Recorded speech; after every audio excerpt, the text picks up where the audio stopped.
Before we start, I would like to thank you for joining us and for supporting the Irregular Warfare Initiative, also known as the IWI, a joint production of Princeton's Empirical Studies of Conflict project and the Modern War Institute at West Point. The mission of the IWI consists of bridging the gap between scholars and practitioners to support the community of irregular warfare. Within this broader mission of IWI, Project Europe focuses on European security issues to deter, defend, and improve resilience against irregular and hybrid threats, and to advance the American understanding of allied and partner practices of irregular warfare. My guest today is Major-General Pierre Ciparisse. General Ciparisse serves as the commander of the Belgian Cyber Force following his appointment in September. Simultaneously, he is also the head of the Belgian Cyber Command, the pillar within the Belgian Military Intelligence Services that focuses on all cyber-related challenges, such as cyber attacks and disinformation. In this function, General Ciparisse takes a key role in countering hybrid threats.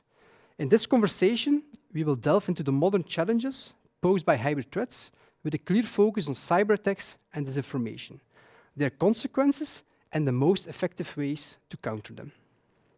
Sir, thank you very much for accepting this invitation. I look very much forward to this conversation.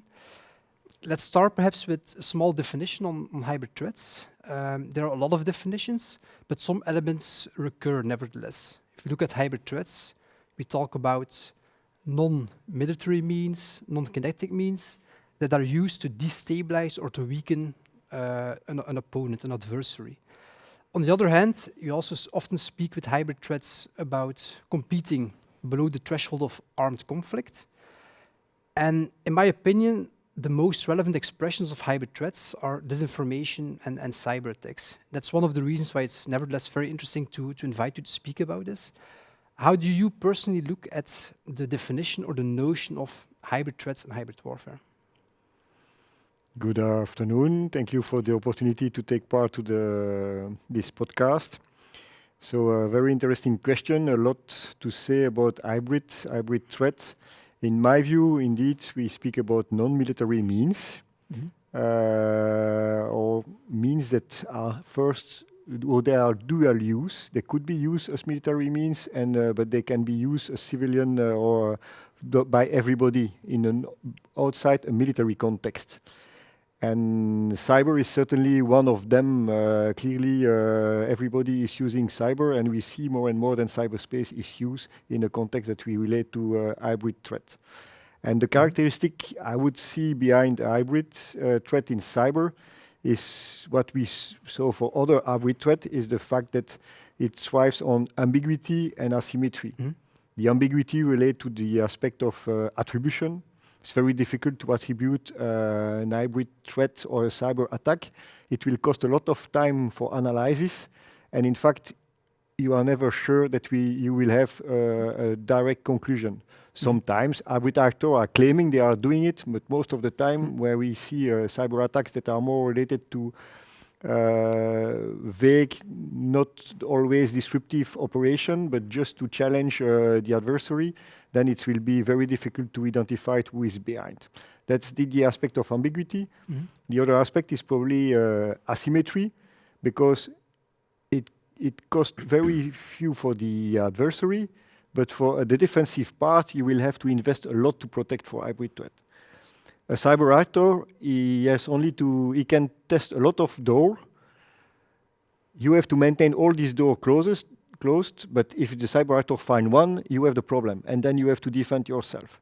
That's this asymmetry. You can see the defensive side has to invest a lot to remain in defensive position, and I would say being in offensive position won't change the situation. You still have to be right in your defensive position. So asymmetry and ambiguity are both characteristics that we see for cyber, that we see in a broader spectrum for hybrid in general. And we can see that in use outside of conflict. That's what happened for the moment in Europe. We see a lot of activities that we can relate to hybrid threat, but you see that also in conflict. So you can use the same tactics, and when you think a conflict using all means, then the things that we relate to hybrid threat outside of a conflict are also used in conflict. Okay, very interesting. Thank you. You say we are seeing it a lot nowadays. I think we can say, looking at the public debate, looking about how politicians are referring to hybrid threats, that we have seen a substantial rise in the number of hybrid attacks. I think this mainly stems from the period after 2014, when Russia invaded Crimea for the first time. But as you clearly mentioned yourself, we see a lot of reference nowadays to actions that are labeled as hybrids. I think about underwater cables that are sabotaged. Look about, for example, drones that are being observed also in the Belgian airspace, for example. Nevertheless, if we look at the literature, we also see that some academics are rather skeptic about the novelty about these threats. Some say, for example, that it's basically old wine in new bottles. It has existed already, for example, in the Cold War, where we have seen certain similar actions, not the same, but covert actions were already present. What is your view, in fact, about the novelty of hybrid threats? Well, I like to remind some example for the Second World War. When we see the decision of Churchill to create the Special Operation Executive with the very simple mission, set Europe ablaze. Yep. The mission was to support resistance movement, to create disruption behind the enemy lines, and to carry espionage mission. These are really hybrid ways of means, and using all means to drive the conflict and to try to make the life difficult for the enemy. Another example probably is during the double cross operation that was run by the UK Intelligence Service also during Second World War. All the known German agents in UK were turned and were used to feed misleading and false information towards the German higher command. Okay. A masterpiece in intelligence warfare, but also thriving on disinformation. And perhaps the most relevant example is then the first army group that was created with General Patton in the lead. But that was an army group that was composed of inflatable tanks with dummy landing craft and was running false radio communication. So a false army group that was purely created to mislead the adversary. When you see the combination of all these different tactics of use of warfare, that has only one purpose. At the end, it was to mislead the German, and it was a success because they were still thinking that the landing would happen in Pas-de-Calais. And in fact, the Allies were able to land in Normandy, saving lives and probably really accelerating the change in the Second World War. So these are examples of things that we can relate to hybrid warfare we are seeing now. So I mean, I see that adversary as we are reusing the tricks. And so, in my opinion, hybrid warfare is not something new. We always knew it. Perhaps what changed now, it's the scale that cyberspace is bringing to it. Okay. And I like to mention cyberspace and not just cyber, because in Belgium we tend to define cyberspace really as a 3 layers space. We see a physical layer, the basic, where you have all the system, the hardware, the routers, the computers, but also the satellite, all the things that are necessary to create communication, that are interconnected by cable. You mentioned cable undersea, but also by fiber optics or satellite communication or radio links. Yeah. So the electromagnetic waves are part of what we call the physical layer. That's different from the physical domain, but I mentioned the physical layer. Then there is the middle layer, the logical layer, that it's cyber, like we all know, where the code is, where the programmation is done, software, but also done by human, So that's there where the fault are, and that's where the hacker are active, because the idea is to exploit all these faults. And finally, there is a third layer, and that's the cognitive or virtual layer. We can discuss a lot about, is it cognitive, is it virtual? I just summarize it by the representation we all have in the cyberspace. And that's why you find open source. That's why you can find our profile or the trace we are all making by using internet. But it's also where you find the disinformation. So these three layers of cyberspace are new.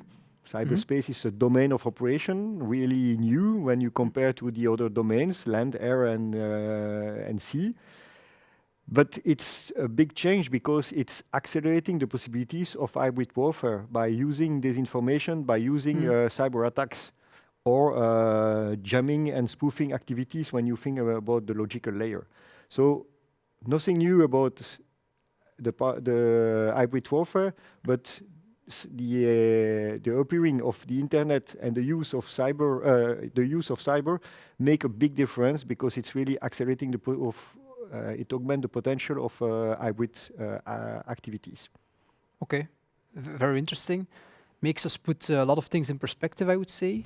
Also the importance of studying history to better know what occurred in the past and how we can apply lessons today, I think.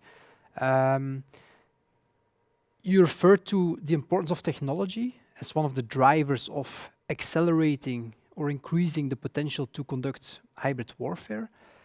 What we are seeing now is that we also have the emergence of artificial intelligence that is again creating a lot of possibilities. How do you personally look at that from a threat perspective? Will this enable our adversaries to inflict even more harm? It clearly enables the adversaries. Just think about language. How can you influence, can you do disinformation? You have to know the language of the target audience. So artificial intelligence is really helping the attacker to craft very good message. Is it for disinformation, but also for a phishing mail? When you want to do a very well-crafted spear phishing mail, you will use artificial intelligence. It will avoid the mails we saw years ago, where it was easy to see that there was fault in the language, and you say, well, who is writing this? That's not the person I know. It's not possible that she is writing this way. No, with artificial intelligence, you can make this message very correct without any thought in the style of the person. So artificial intelligence is really a tool that help the attackers by language, by also enabling the quantity. Artificial intelligence is a big change for me in the media. We are able now by artificial intelligence to produce video and text faster than we need to look at them or to read them.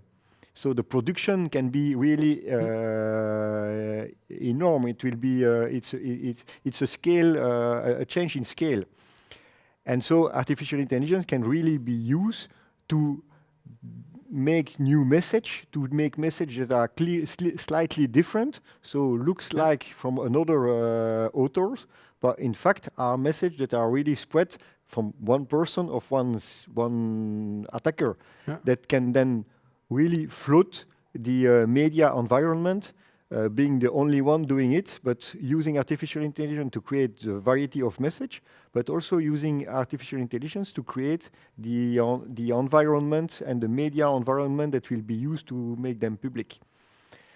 On the other side, that's also something that we can use. We can use artificial intelligence to detect. That's good news. And you're sketching quite a negative picture. And then thinking about technology, my idea is the fact that the danger is the acceleration. The acceleration of technology make it the life difficult from the defensive part, because we have really to cope with this acceleration. And there is probably only one way. You cannot do it alone. So you have to invest in a team to be able to counter all these threats that are accelerated by artificial intelligence. To mention this acceleration, I would give the example of the phones. So we all remember the Nokia 3210. It's from 2000. The first iPhone was 2007.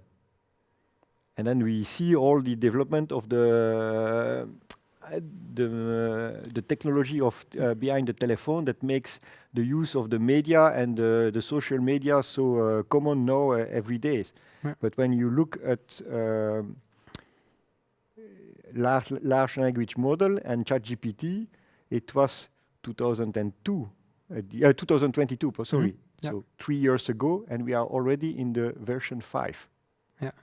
So you see a form of acceleration, and so we have to cope with this from a defensive part of defensive posture, but we are really also, that's also an invitation to use it to protect ourselves.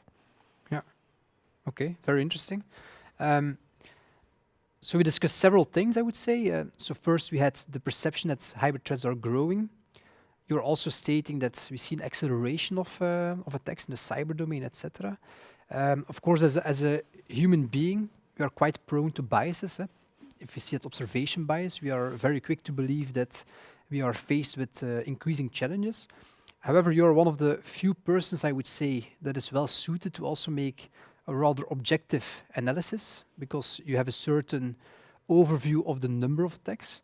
Could you, in a certain way, sketch us with a picture to what extent attacks in the cyber domain or an information domain are growing? And then I would say in terms of numbers, in terms of complexity, and also thirdly, in terms of the perpetrator, because we are often referring to Russia as the hybrid actor, but I can imagine that there are other actors that are also very active in the information domain. Yes, certainly.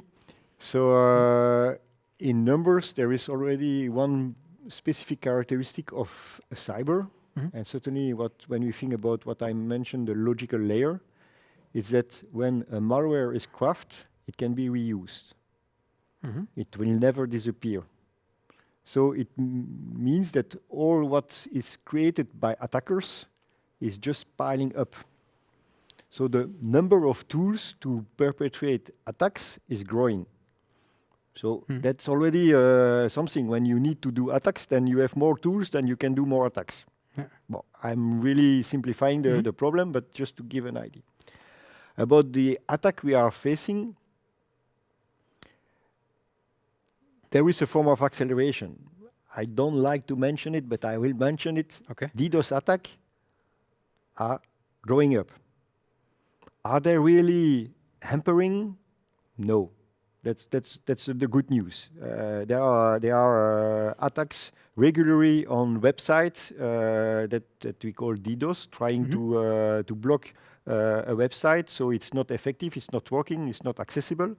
But in fact, the countermeasures are working, and that's just reorganize when the attack starts to shape the environment and to reduce the effect of these attacks. But in fact, the number is growing. That's an example. As artificial intelligence make the number of attacks on the disinformation message growing also. We can see it in the social media sphere when some disinformation is spreading. Then when you do network analysis, you will see different areas that are relaying the message, and you can see that it's not what human beings are really doing. It's not the way, it's not the speed and the way it's spreading. It's not how human beings are behaving, because we are sleeping, we are taking breaks, we are working during the day, so we are not using our social media every second of our life. But when it's artificial intelligence that is using it, then there is no limit. So that you can see it also a form of acceleration. About the origin of the attacks, that's not only Russia, clearly. In Belgium, we have a clear example not so long ago. Rwanda use this information to mention that Belgian soldiers were active in the east of Congo. We are not there. Even Rwanda. And so even Okay. Rwanda is using, just to mention an example that you won't think 3 or 4 years ago. But okay, you see that this way of driving conflict is also reused by other actors. Is China running hybrid warfare? In our area, we see more China active in espionage. Okay. Cyber attack from China are more oriented to espionage, but these are just example. So I wouldn't put all the burden on Russia, but that's sure that Russia is also active, and we see it since the start of the war in Ukraine against European country and in Belgium also, because we are supporting Ukraine. So every time we mention that we want to support Ukraine, then we receive a bunch of message to say that's not normal of some DDoS attack to try to disrupt us. Like after the announcement that our Ministry of Defense made regarding our support in Ukraine and against Russia, in fact, that's when we saw also a DDoS attack. That's really every time that one of our politician is mentioning the support to Ukraine, then we know that we will have a new bunch of attack, and we see it on their social media, and we see it on the level of DDoS, for example. But we can cope with it. That's also an important message. That's annoying, but that's not hampering. Yeah. You remain optimistic. I'm still optimistic. This type of cyber, this type of disruption of this type of cyber attack are not disruptive enough to be hampering, but it requests some effort. But we are able to cope with it. Nevertheless, we can think about scenario that could be a lot harder to cope with when you integrate different different attack in the 3 layers of cyberspace. If you combine GPS jamming with attacks on network, and then you bring this information together, that could be a very efficient cocktail. Certainly when we think about critical infrastructure. Okay. But there is also a good news in Belgium, if I may jump on. Of course. Belgium is the first country to implement NIS2. So the European regulation about the regulation about critical infrastructure, imposing norms and obligation for reporting to the critical infrastructure. They have to take measure, and they have to report about the measure they are taking, and also when they are suffering attack. So it creates a framework where we have a better way to assess the threat, but also to coordinate the reaction on a Belgium level. Okay. So starting from that one, I heard several aspects that are interesting for the follow-up question. You spoke about the necessity to have sufficient number of personnel, qualitative, quantitative. You also spoke about the regulations. We need to report, we need to improve our picture about the information domain, about hybrid attacks, etc. If we look at the Belgian infrastructure to counter hybrid threats, let's look at cyber attacks and information warfare, for example. So we have your service, the Cyber Force. We have the Center for Cybersecurity. What are other actors that are important to counter hybrid threats in Belgium, I would say? And then immediately a follow-up question. Where do the responsibilities of the Cyber Force stop? And where do the responsibilities for normal firms and normal civilians start? What should we expect, or what should normal firms have to take as actions to improve our whole of society defense against this? Broad question. Yes, I know. But let's start with the structure in Belgium. We have a National Security Council with different actors around the table. The National Security Council is the minister are around the table, but there are preparation meetings that are done by a different actor. You mentioned the CCB, those Cyber Security Center for Belgium. That's the actor driving all the aspect of cybersecurity in Belgium. They are responsible for the national cybersecurity strategy. This cybersecurity strategy is nesting in a national cyber strategy. And this national cyber strategy is composed of 4 pillars. Okay. The first pillar is cybersecurity. I just mentioned it. Another one is cyber law enforcement, responsibility for the police and the office of the federal prosecutor. There is also cyber diplomacy. We have one ambassador responsible for cyber. And finally, cyber defense, the role that Belgium defense is taking in this national cyber strategy. So you see already 4 different pillars. These 4, the representative of these 4 pillars are present around the table of the National Security Council. But you can also have the state security. We have 2 intelligence and security services in Belgium. One is the GRS, the General Intelligence and Security Service. The other one is the state security. Both are working together. One is more responsible for the internal affairs in Belgium, and SGRS, with a military of defense in the defense structure, is oriented abroad. Yeah. And one of my responsibility is to command the Cyber Command that you see here. Yep. That is the dedicated unit inside the service for all the aspects relating to cyberspace. There is also a crisis center in Belgium. The crisis center is dealing with all the crises that could happen, so preparing them, but also leading in case of crisis.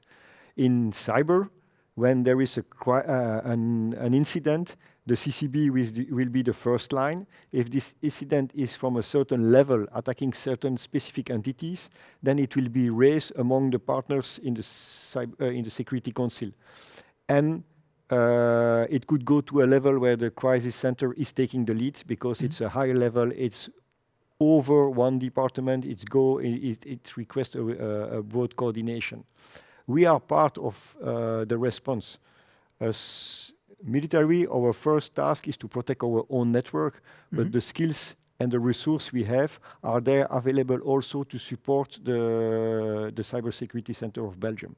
The same, we are also supporting the police in the law enforcement task. When there is some cases where the police need technical support, we are working together with them to bring our skills and our expertise.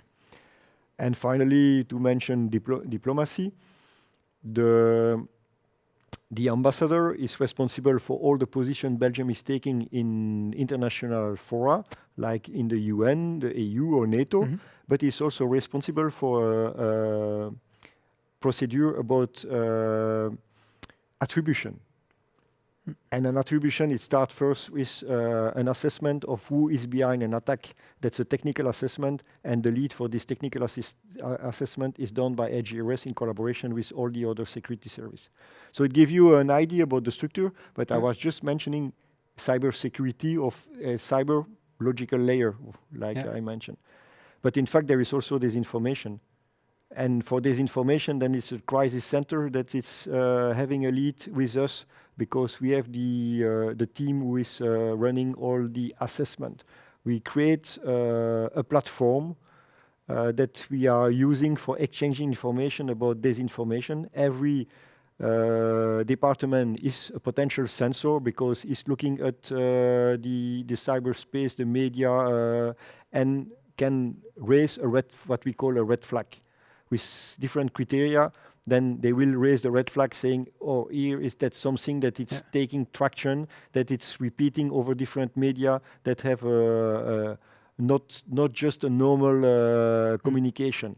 It will raise the red flag, and then we will support the analysis to see who is behind, and then look at network. We are more looking at the network and who is behind than we are looking at the narrative, because we are interested to identify who is the external actor, the foreign actors, like we use in Europe definition, FIMI, foreign information manipulation and interference.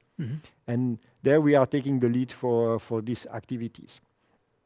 So it gives you an idea about the structure in Belgium, the cybersecurity structure within the National Security Council, but also the way we are taking this information in hand. By having a structure to watch on it and raise the detection level, and give assessment about how it's run. Then there is the next step, how can we react? And when I go for disinformation, then the reaction is using strat communication, that we pass the message to all the departments so they are able to react, but also we can use the media, because I think the media has also a responsibility.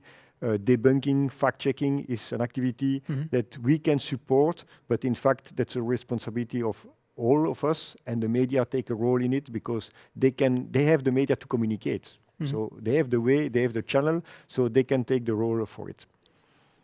Okay. Very interesting. So indeed several state institutions that need to take a role.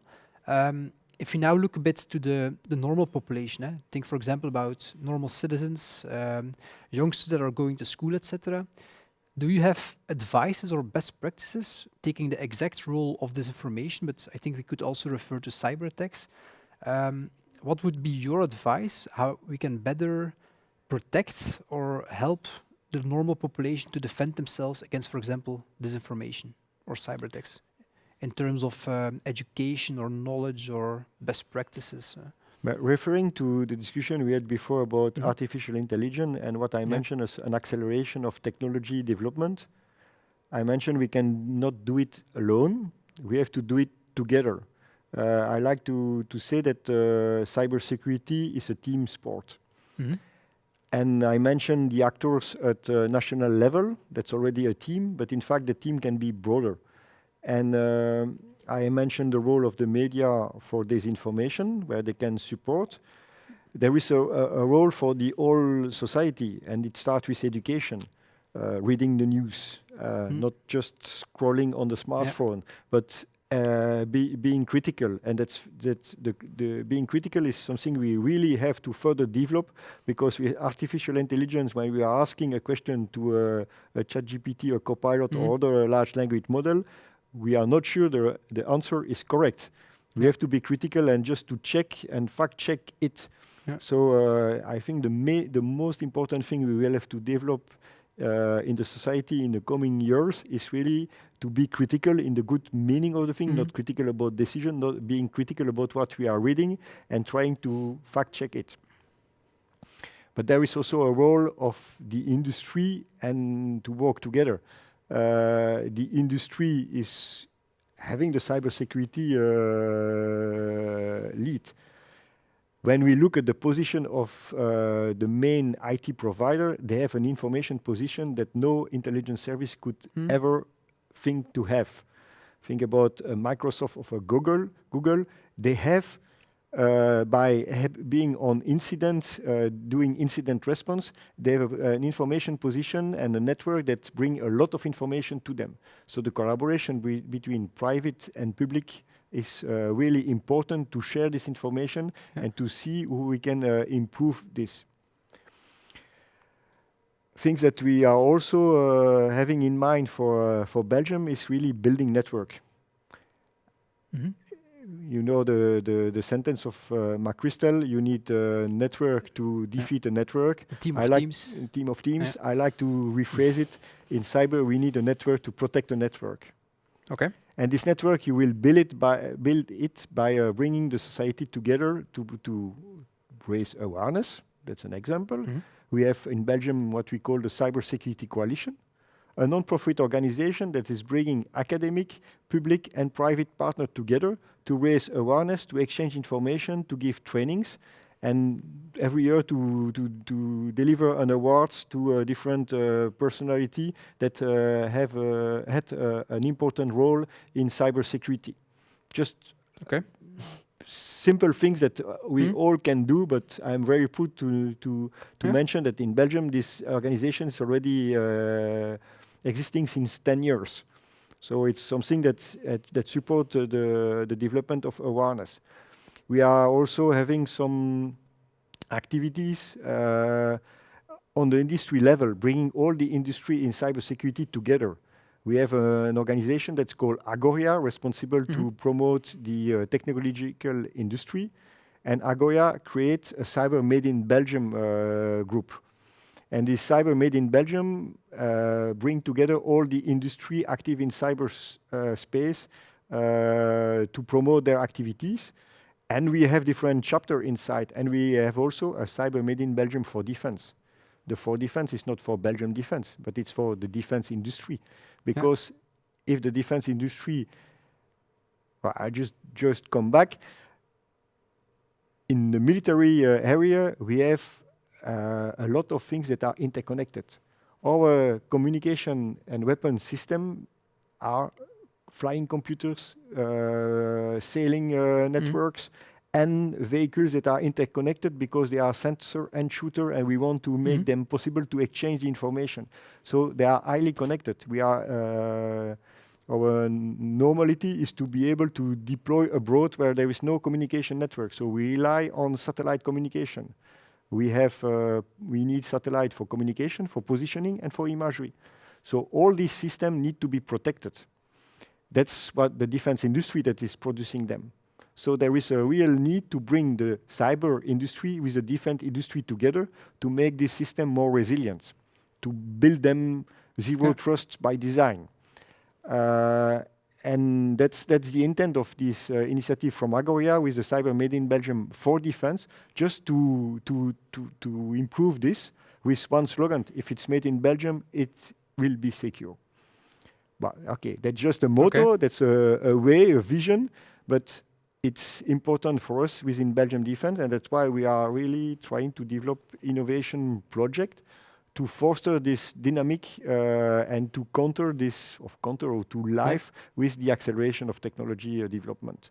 So you see that there are different elements that we can bring together, working on the whole of society with awareness, raising awareness about this information, raising awareness about cybersecurity, but also trying to bring the industry and the academic world together. Okay. It's very inspiring. I have the impression I can listen for hours to you, but of course we are somewhere limited in time. So I would like to take the time for one last question, perhaps. Until now, we have debated a lot about hybrid threats, mainly below the threshold of armed conflict. Nevertheless, I have a question from a military point of view. You have also a line of development within the academic literature that speaks about the importance within hybrid warfare to integrate the information domain within the broader military campaign. So they say, for example, if you can integrate and synchronize the effects in the information domain, then you could accelerate the collapse of the will to fight of your opponent. My question for you is now, how feasible is this? How difficult is it to synchronize and integrate the information domain within a broader military campaign? So both in the shaping phase as during the conflict itself, is this something that is feasible?